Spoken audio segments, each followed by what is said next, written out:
હિમાચલ પ્રદેશના ચંબા જિલ્લામાં ભારે વરસાદ અને ભૂસ્ખલનને કારણે ફસાયેલા મણિમહેશ યાત્રાના શ્રદ્ધાળુઓને બચાવવા માટે ભારતીય વાયુસેનાએ યુદ્ધના ધોરણે બચાવ અભિયાન હાથ ધર્યું છે.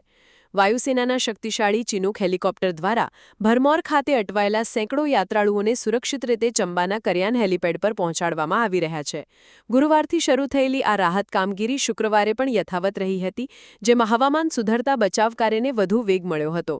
આ બચાવ અભિયાન અંતર્ગત ભારતીય વાયુસેનાના ચિનૂક હેલિકોપ્ટરે અનેક ઉડાન ભરી હતી. પ્રથમ ઉડાનમાં જ 50 જેટલા શ્રદ્ધાળુઓને સુરક્ષિત રીતે ચંબા પહોંચાડવામાં આવ્યા હતા.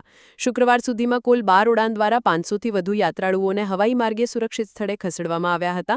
આ ઉપરાંત બીમાર અને વૃદ્ધ યાત્રાળુઓ માટે નાના હેલિકોપ્ટરની પણ મદદ લેવામાં આવી હતી, જેણે 7 ઉડાનમાં 35 લોકોને બચાવ્યા હતા.